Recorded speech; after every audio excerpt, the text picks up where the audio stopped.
Having canceled all regularly scheduled programs, NBC invites you to listen tonight at 9:30 p.m. Eastern Wartime, that's a half an hour from now, over most of these stations, to Fibber McGee and Molly in a special Invasion Day program. Tune in then and all evening long to NBC for complete invasion news coverage. Well, D-Day is here. The culmination of 2 years of military planning and home front production was reached this morning when the first G.I. Joe and his United Nations allies took their step onto the sandy beaches of France's Normandy coast. The nation wakened this morning to a slow consciousness that this was it, and then went to pray and to work. To pray that the liberation of tortured Europe would be speedy and that our country's sons might be spared as much as possible. It was a day of work and of prayer and of hope. The National Broadcasting Company canceled all its scheduled programs so that news of the invasions could be flashed from coast to coast without a second's delay. All day long, people stayed by their radios and read their newspapers. But it is not really until tonight that America's thoughts on D-Day are crystallized. So now NBC will switch to its affiliated stations from Hartford, Connecticut to Oklahoma City so that this United Nation of the United Nations may see how common is our purpose and how strong is our unity. In this special half-hour cross-country swing of America, we will also include the latest bulletins from the invasion front as they develop. And here is one which has just been handed to me. From New York, the Brazzaville radio, as heard by NBC monitors, claims that General Dwight D. Eisenhower has set up his headquarters in northern France. The Free French station asserts that Eisenhower's staff includes 4 famous French marshals. This broadcast was monitored in New York. Brazzaville says, when questioned about these reports, Allied official sources are said to have described them as slightly premature. But the Free French radio continues to broadcast the story of General Eisenhower setting up headquarters in northern France. The news of our landings on the continent reached New York at an hour this morning when only night shift workers, radio station and newspaper people and barflies were abroad. But there was no hilarity, no celebration in Times Square. New York's Mayor LaGuardia set the theme for Manhattan's D-Day observance when he called the City Hall employees into his office at noon for prayer. It was not an island. It was part of the close-knit United States, which had seen H-Hour and D-Day come, and which was determined to see V-Day, the day of final victory, come, and as soon as the determination, work, skill, and fight of 130 million people, plus their good friends and fighting allies, could bring it. Now for the reaction from the heart first of New England's vast industrial section to D-Day. Take you now to WTIC Hartford. What is the reaction of Connecticut to the invasion? Here at a WTIC microphone to give the answer is Eugene E. Wilson, Vice Chairman of the United Aircraft Corporation, Chairman of the Connecticut War Finance Committee, and Chairman of the Aeronautical Chamber of Commerce of America. Mr. Wilson. In Hartford and Connecticut, the reaction was immediate and vigorous. We did not wait for June 12th. In Connecticut, we launched the Fifth War Loan with the invasion. We moved with the troops of General Eisenhower. Through the press and radio, we passed the word along to every town and hamlet. We began about 3:30 this morning, and soon our War Finance Committees went into action. The Fifth War Loan was underway even before workers on the night shifts had left their lathes and benches in our great war plants. When a few hours later our men and women daytime workers left their homes for the factories, thousands of them carried our Fifth War Loan battle cry, "We moved with the troops." During the hours that followed, there was a tremendous and spontaneous reaction to get busy, to buy war bonds. In 3 hours this morning, the giant whistle on the Scoville manufacturing plant in Waterbury had blown 10 times. Each blast announced that another Scoville worker had bought a $1,000 Fifth War Loan bond. In the town of Ansonia, a high school boy was late for school this morning. He was late because he stopped along the way to sell war bonds, $600 in Fifth War Loan bonds. Thousands of people reacted to our battle cry, "We move with the troops," and bought bonds in a surge that resembled the buying avalanche that followed Pearl Harbor. In the General Electric Company plant in Norfolk, Connecticut, by early afternoon, the workers had topped their quota and immediately pledged to double it. As the people of Connecticut caught the spirit of this fateful day, more and more thousands of them came into possession of war bonds dated July 6, 1944. It seemed as though everyone wanted that unique souvenir of this crucial day in the history of our country, the D-Day dated war bond. At this hour, we cannot give you a complete summary of Connecticut's reaction to this first day of the invasion. We've about 3 more hours to go until midnight. And right now, all over the state, the buying is heavy in D-Day dated war bonds.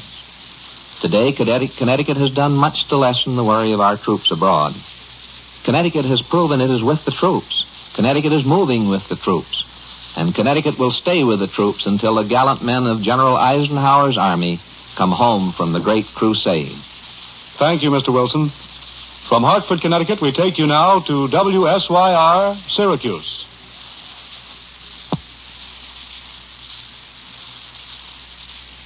Reporting Central New York's reaction, here is Don Lyon. With NBC's Central New York Invasion Headquarters at WSYR on the air since this morning at 12:43 when the first German announcement came through stating D-Day had begun, mothers, fathers, wives, brothers, and sisters of Syracuse and Central New York, men and women in service, have kept all telephone lines far busier than ever before, phoning in questions concerning the invasion.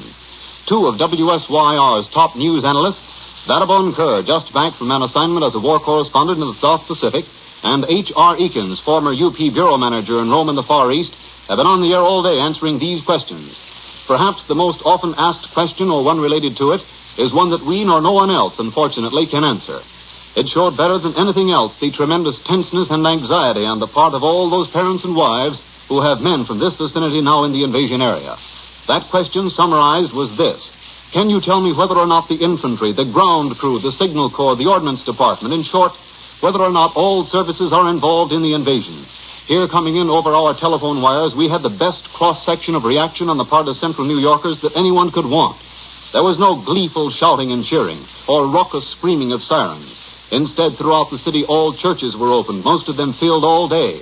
And in the tears and the voices of men and women phoning this station, you can understand why there were no cheers. This was no occasion for celebration, but an occasion for worry.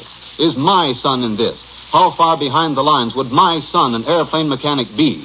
Are the troops from Northern Ireland taking part in the invasion? My son is there. Question after question like these, headlines, Central New York's reactions. And then came the perfectly natural but impossible to answer questions relating to the length of time necessary to complete the invasion landing successfully. These were the more basic and sincerely thoughtful reactions of listeners to this NBC Invasion Headquarters station, WSYR in Syracuse. But a little more superficially and perhaps a little more colorfully, there were those usual reactions that one always finds in time of an emergency. Such things as being able to walk for blocks in the warm, early summer weather and hear through open windows of houses you passed an almost continuous flow of news from the various radios in those houses. In restaurants, people hurriedly grabbing breakfast or lunch, depending on how early they had awakened. At the same time, not tasting their food in the excited savoring of the news from their papers and loudspeakers. This was Syracuse today, D-Day, June 6, 1944.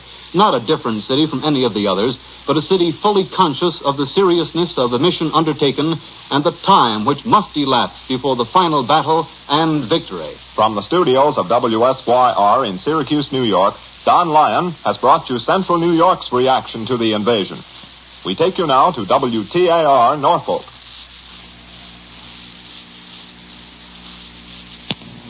And from the studios of WTAR Norfolk, here's Blair Eubanks. Weeks ago, plans were laid to notify the people of Norfolk that the invasion of Europe had begun by the blowing of police and fire apparatus sirens. However, even though the fire sirens sounded at 3:55 a.m. for a full minute, most people in this vicinity were not awakened. It was not until normal early morning activities began that Norfolk residents, for the most part, realized that this was the long-awaited D-Day. Judging by the few windows lighted, thousands of persons did not know of the invasion until many hours after it was announced. But at about 8 o'clock this morning, small groups of people began to gather on street corners. From the looks of amazement on some faces, the news came as a great surprise. In Norfolk, great wartime seaport that it is, the Navy is always predominant. Yet the 40 or 50,000 sailors who roam the streets of Norfolk did not seem excited or surprised by the news of the invasion. Even though thousands of civilians in this area were uninformed, other thousands were kept right up to date on what was happening in Europe. These were the ones who were fortunate enough to have their radios tuned to WTAR. This station stayed on the air all night and relayed all the news. Overnight, a few Norfolk residents became experts. They not only listened to the radio, but carefully noted everything that was said. Therefore, when a question was asked, these embryonic news analysts would supply the answers. Here is an example. On the elevator this morning, there were a couple of ladies who didn't know anything about the invasion and said so in tones loud enough for everyone to hear. One of the fair but uninformed damsels happened to ask where the landings were made. Suddenly, a sleepy young man was galvanized into action and spoke up and gave one of the most learned discourses heard on or off the radio concerning the invasion. It was impressive, especially so before it dawned on me that it was almost word for word what Robert St. John had said some time before. The young lady was so impressed that she forgot to get off at the proper floor and consequently rode the elevator all the way to the top. She was not the only one who stayed on, however. I hung around to find out just how long it could go on. Apparently, the answer was indefinitely. Because even though there were regular stops by the elevator, the young man kept right on talking. Before the young lady could get back to the proper floor, the embryonic news analyst had branched off into H.V. Kaltenborn and Elmer Peterson. When his feminine listener left the elevator, the young man looked quite dejected, or maybe he was just plain sleepy. He had a right to be, for apparently he had stayed up all night listening to NBC. We take you now to WSPD in Toledo.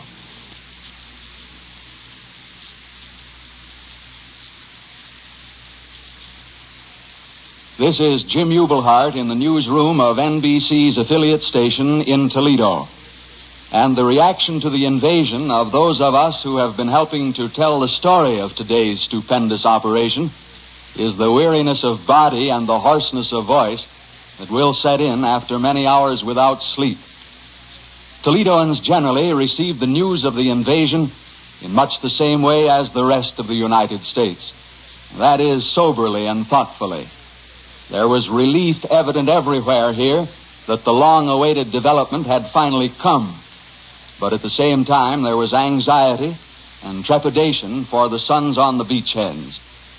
WSPD was first here with the official news that D-Day had finally arrived at 3:32 this morning, after being on the alert since shortly after midnight. Our first action was to inform the major industrial plants of the news, the makers of jeeps, guns, bullets, propellers, spark plugs. Their reaction was typically Midwestern. A few cheers, some expressions of concern, and then back to the job of producing war materials. No celebrations. Throughout the day, the churches of all faiths here reported an increased number of worshipers. The Red Cross noticed an uptrend in blood donations and recorded an increase in inquiries to its home service department regarding the status of servicemen overseas. There was a gratifying response to a new request for workers in the surgical dressings department of the Red Cross. And the public library and war bond headquarters added many new names to the list of volunteer canvassers for the 5th War Loan Drive.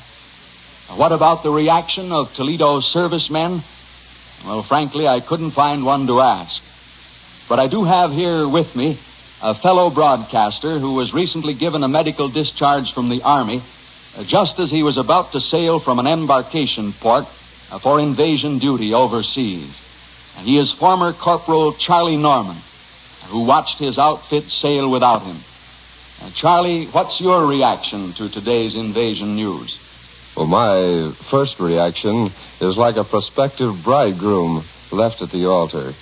But seriously, I cannot help but feel that at a time like this, my place should be at the side of my buddies. But although I can't be with them, I know that they will take care of the job that I started but couldn't finish. Now, in keeping with that, I should like to say, good luck, fellas, and God be with you. Thank you very much, Charlie Norman. Now we return you to the NBC newsroom in New York.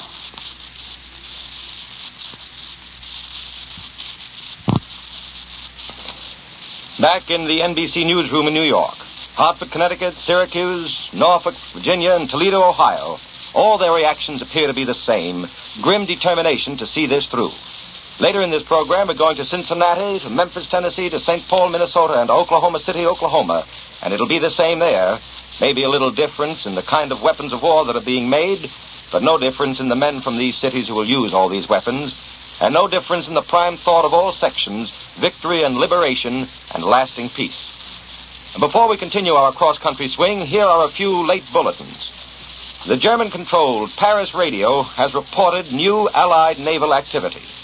The unconfirmed report says that a large squadron of British and of American ships is cruising off Cherbourg in France. The second communiqué from Supreme Allied Invasion Headquarters announces that our troops have succeeded in their initial landings and that the fighting continues.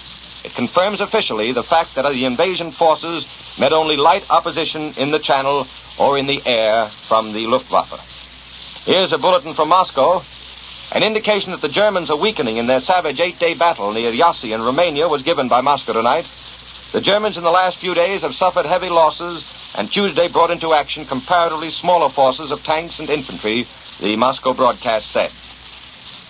From London, a radio broadcasting service to provide entertainment as well as to keep invasion forces informed of developments on all war fronts will be started at 5:55 a.m. tomorrow, the Supreme Headquarters of the Allied Expeditionary Force announces. The program, to be called the AEF program, will be broadcast over one of the overseas services of the BBC. Judging from this, our troops in France are there to stay. And now to continue our cross-country swing of reactions to D-Day, we take you now to WLW Cincinnati.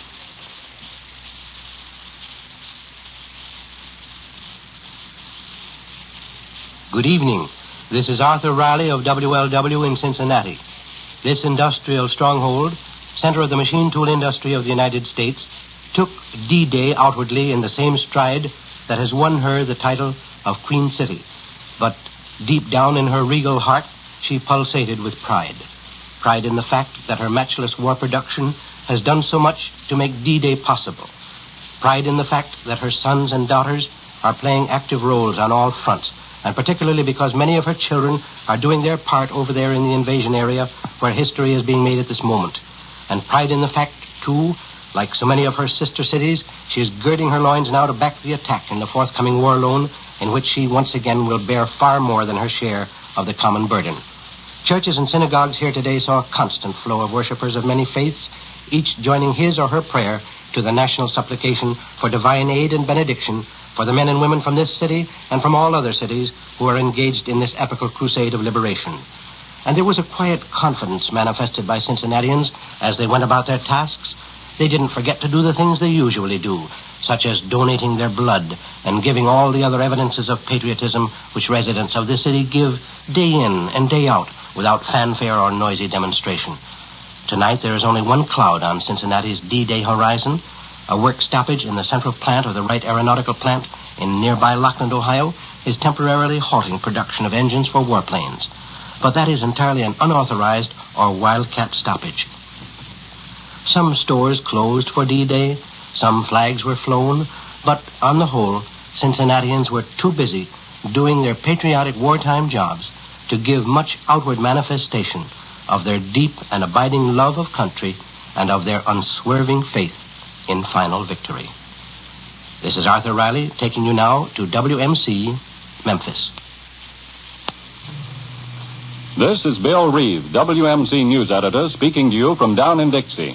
Memphis, Tennessee is headquarters for the American Second Army. General L.R. Friedendahl of the Second Army is a veteran of the African campaign. General Friedendahl was in command of the forces which captured Oran. He was later American Field General in Tunisia before assuming command of the Second Army. General Friedendahl speaks with authority on invasion. He says, While it is too early to predict how our initial operations will develop, the perfection with which they have been carried out thus far should be a source of pride to all of us in America. It is the beginning of the end for Germany. Colonel Ron Waring, past National Commander of the American Legion, has this to say. It's what we've known would be necessary since we entered the war. It's going to be costly, but it's absolutely necessary, and regardless of the cost, it must be carried through to complete and final victory. We must not permit a compromise nor a negotiated peace with Germany. Germany and Japan both must be decisively defeated in military combat.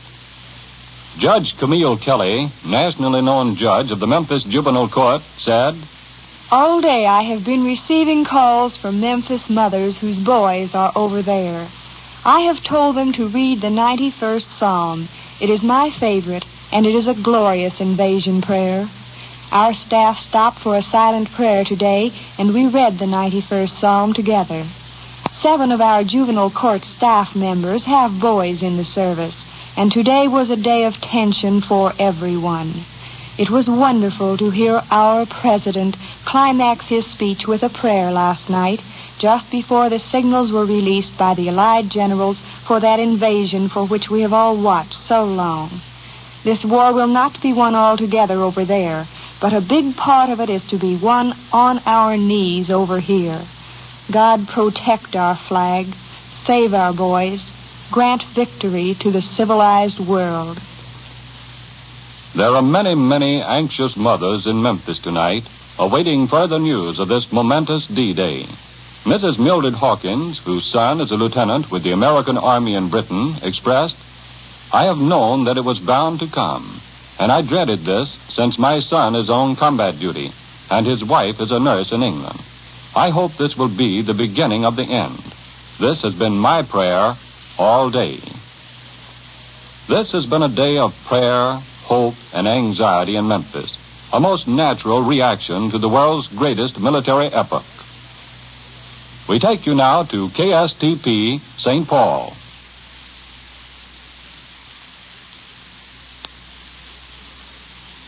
This is Brooks Henderson speaking for KSTP, Minneapolis and St. Paul.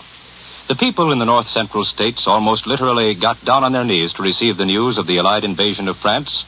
Ever since January 26th, 1942, the invasion of Europe and its necessarily horrible aspects have held the people of Minnesota, Iowa, Wisconsin, North and South Dakota, and Nebraska in an emotional grip. On that day, remember, the first American troop convoy landed in Britain. It was composed largely of boys from these north central states.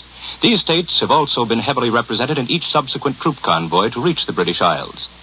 Just a few minutes ago, I talked to some of the people of Hutchinson, Minnesota, a small town of a few hundred. Hutchinson is the home of Milburn Hankey, who was the first American doughboy to walk down the gangplank when that troop convoy landed in Ireland back in January 1942. The people of Hutchinson are typical of all the people in the Midwest. They spent the day in work and prayer. Theirs were the intimate prayers of persons who know that the lives of their loved ones know rest more than ever in the hands of a compassionate God. Not only were churches devoted to religious services, but theaters and auditoriums also became centers of worship and petition. In Minneapolis, the Radio City Theater opened its doors for an impromptu, non-denominational service with Protestant, Jewish, and Catholic clergymen officiating jointly. Thousands attended. A similar meeting in the St. Paul Auditorium was just as well attended. Yes, the minds of the people in the Midwest were concentrated today on the news which everyone has expected not only for months, but since that day back in January 1942. And it wasn't altogether easy for them to concentrate. There were many distractions. The Red River, which runs along the borderline of Minnesota and North and South Dakota, threatened to overrun its banks and perhaps peril the wheat production of that area, which has long been regarded as the breadbasket of the world and which has accepted the task of supplying a large portion of the soldiers' food. It took the people of Tyopie, Minnesota, less than an hour after hearing the invasion news to surpass their quota in the 5th War Loan Drive. And blood donor centers throughout these states reported donations up 40%. Communities throughout the Midwest area have been jumping the gun on the opening of the War Loan Drive. And at Plattsmouth, Nebraska, one war plant increased its production tremendously by the simple measure of installing radios so that employees could be kept abreast of the news. At Fremont, Nebraska, Dr. Charles McClellan led a mass prayer meeting. Dr. McClellan was well aware of the feeling of the men storming the beaches. He was chaplain for the invasion forces which swept ashore at Casablanca in North Africa. Many of the smaller cities and communities and villages of these north central states were ready to express their feelings over the invasion with a blowing of whistles and ringing of bells. Down in Lake City, Iowa, that was the plan, but it didn't go off as scheduled. The emotions were so deeply affected that no one remembered the bells and whistles. But on the Iron Range of Minnesota, they remembered, and by 3 o'clock in the morning, the folks of those cities were out in force. And they didn't celebrate, though, in the usual way. The men who mine that ore from the greatest open pit in the world decided, now that we're up, let's go to work. And they did. And that's the attitude of those miners is typical of the attitude of the people all over the north central states for whom I'm reporting. We take you now to WKY, Oklahoma City.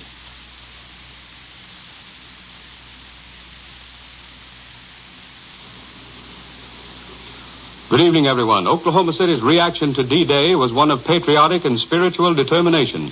War workers at the Douglas Aircraft Plant were thrilled to hear the news that Douglas C-47 transport planes dropped the first invasion troops in France. For hundreds of these transport craft have been built right here at Oklahoma City. But these war workers didn't take the day off to celebrate. They stayed on the job. They've been working 7 days a week in an effort to turn out 200 extra C-47 transport planes in the first 6 months of this year. So far, they have reached 91% of their production goal and 80% of the time allowed. But here's how D-Day really affected these Douglas war workers. They're in a bond campaign. Yesterday, they bought $30,000 in bonds, all cash. Today, however, $58,000 in cash was invested in bonds by the first shift of workers alone, and there are 3 shifts. Close by the Douglas Aircraft Plant is the Oklahoma City Air Service Command, the nation's model air depot. Tears mingled with excitement and an air of grim determination at the headquarters of the Air Service Command as the thousands of civilian employees reported for work on invasion morning.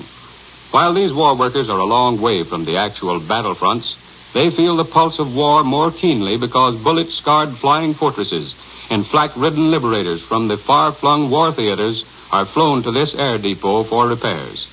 And out there today in almost every office and hangar were workers who are directly touched by the long-awaited news. Many wives, mothers, fathers, and sweethearts of servicemen believed to be in the invasion army gave their reactions to the press. Their comment showed unmistakably how keenly the news of D-Day affected them. For example, Loretta Rummelhart, who works in the Ordnance Department, said, "I'm glad the invasion has started, although it makes me heartsick to know that it had to come. I think America will cut out foolish things, such as strikes, and really get down to business now." And then there is Colita Garrison in the Records Department. She declared, "The news just makes me want to work a little harder. I have 2 brothers who are taking part in the invasion, one with the field artillery and one with the infantry. I didn't know whether to laugh or cry, so I did a little of both." Then there was the spiritual side of D-Day here in the Sooner State Capitol. At this very moment, the auditorium of one of the largest downtown churches is packed with men and women from all walks of life, gathered there to pray and be led in prayer by pastors of 5 large centrally located churches. There were other services, too, during the day in Protestant, Catholic, and Jewish houses of worship. And then there were the solemn words of Robert S. Kerr, Oklahoma's Sunday school teaching governor, who said, "Let us pray God unceasingly for our fighting men, for their success, and that we may be worthy of them." Dal Mooney speaking. We return you now to the NBC newsroom in New York.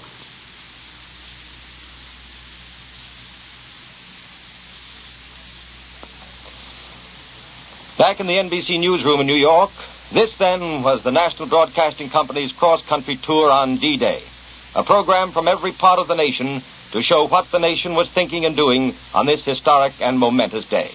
From Hartford, Connecticut to Oklahoma City, Oklahoma, the theme was the same: work and pray and fight. Meetings of gratitude were held, houses of worship were thronged. Here and there, sirens and whistles blew, but generally the reaction was one of deep emotion and grim determination. The National Broadcasting Company will remain on the air all night to bring you the latest invasion news as it happens.